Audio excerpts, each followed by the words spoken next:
नमस्कार दोस्तों, मैं शिल्पी अस्थाना स्वागत करती हूं आप सबका मेरे चैनल हृदय के भड़ास में। आज मैं फिर मोदी जी से मन की बात सीरीज़ में अपना एक वीडियो लेकर के आई हूं, जिसका सीधा सीधा संबंध जम्मू कश्मीर में हो रहा है पाकिस्तान के आतंकवादी हमलों से है। मोदी सरकार इसलिए जानी जाती थी कि इनके राज्य में आतंकवादी हमले नहीं हो रहे थे। तीसरी बार मोदी जी का जीतना, मुझे पता है कि पाकिस्तानियों के दिल में कितना ज़्यादा नफ़रत होगी, कितनी ज़्यादा उनके अंदर डर होगा।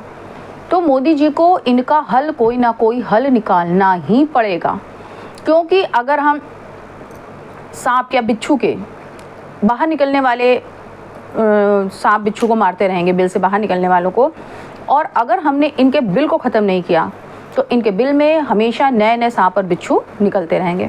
तो बेहतर होगा, बाहर निकलने वाले सांप और बिच्छू के कुचलने से बेहतर है कि इनके बिल में ही एसिड डाल दिया जाए, यानी पाकिस्तान का कोई इलाज किया जाए। सरेआम सबको पता है कि जो भी अभी 3 आतंकवादी हमले हुए हैं जम्मू कश्मीर में, वो पाकिस्तान द्वारा ही प्रायोजित थे, बल्कि उनकी सेना के प्रमुख द्वारा ये आदेशित किए गए हमले थे। शुरू से अगर हम देखें तो पाकिस्तान ने बहुत बार पर्दे के पीछे छिप करके भारत पर हमला किया है, लेकिन भारत की एजेंसीज इतनी नासमझ नहीं हैं, भारत की एजेंसीज इतनी कमज़ोर नहीं हैं कि उनको पता ना चलने पाए कि ये हमले किसने किए हैं। जब हमको पता चल गया कि ये हमले पाकिस्तान कर रहा है, तो हम एक ही बार में पाकिस्तान का इलाज क्यों नहीं कर देते हैं? भाई, जिस अंग में कैंसर हो गया है उसका इलाज करने से बेहतर है कि उस अंग को काट के ख़त्म करो। तो इसी तरह पाकिस्तान अगर इस तरह से हरकतें कर रहा है कि लगातार हमारे देश को पनपने ही नहीं देना चाह रहा है, हमारे देश के सैनिकों की हत्या करता है, हमारे देश के सिविलियंस की हत्या करता है, हम कब तक बर्दाश्त करेंगे? इजराइल की तरह बिल्कुल मैं खुलेआम ये समर्थन करती हूँ कि जिस तरह इजराइल ने हमास का अंत किया, उसी तरह भारत को पाकिस्तान का भी अंत कर देना चाहिए। मोदी जी, आपने अपने 10 साल के शासनकाल में हमेशा अपने मन की बात प्रजा से करी है। अब ये टर्न प्रजा का है, अब हम आपसे अपने मन की बात करेंगे। 10 साल तक आपने जो भी डिसीजन लिए, जो भी निर्णय लिए, हम सब ने आँख बंद करके आपके ऊपर भरोसा किया और हमें लगा कि हाँ, हमारा मुखिया हमें जिस ओर ले जा रहा है वो सही है। आपने सबका साथ की बात करी, हमें मंजूर थी। आपने सबका विकास की बात करी, हमें मंजूर थी। आपने सबके विश्वास की बात करी, हमें वो भी मंजूर थी। हमें ये बिल्कुल नहीं चाहिए कि हमारे देश के ही कुछ लोग किसी तरह से किसी भी चीज़ से वंचित रखे जाएं, किसी सरकारी योजना से वंचित रखे जाएं, किसी प्रकार के सुशासन से वंचित रखे जाएं।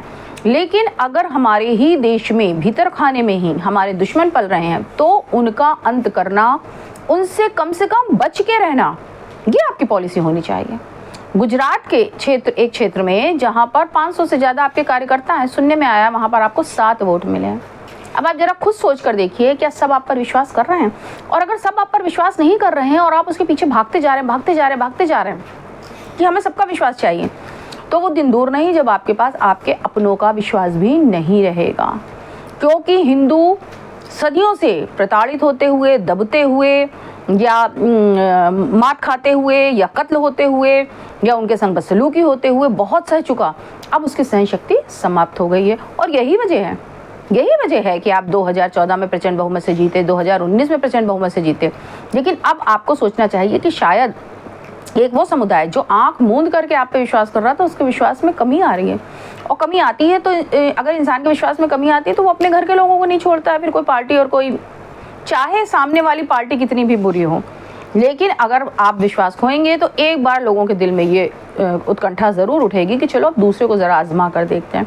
हो सकता है दूसरे से मात खाने के बाद फिर वो आपको चुने, लेकिन आप ये सोचिए कि बीच में अगर किसी दूसरे का शासन आ गया तो देश को आप जिस गति से, जिस दिशा में ले जा रहे हैं, क्या विरोधी उस दिशा में ले जाएंगे? बिल्कुल नहीं ले जाएंगे। आपकी 10 साल की मेहनत वो 5 साल में ख़त्म कर देंगे, आपको फिर शिफर पर लाकर छोड़ देंगे। तो बेहतर ये है कि बहुत ज़्यादा 100% दुनिया में किसी को सब कुछ नहीं मिलता है, इसलिए बहुत ज़्यादा सब कुछ पाने की कोशिश मत कीजिए। जितना आपके पास है, 75%, 80% आपके पास है, आप उनके विश्वास को बना के रखिए, आप उनके विश्वास पे दृढ़ रहिए, और कोशिश यही करिए कि कम से कम 2047 तक देश की सत्ता कांग्रेस के हाथ में न जाने पाए। क्योंकि अगर ये कांग्रेस के हाथ में गई तो आपकी सारी मेहनत मटिया मीट हो जाएगी।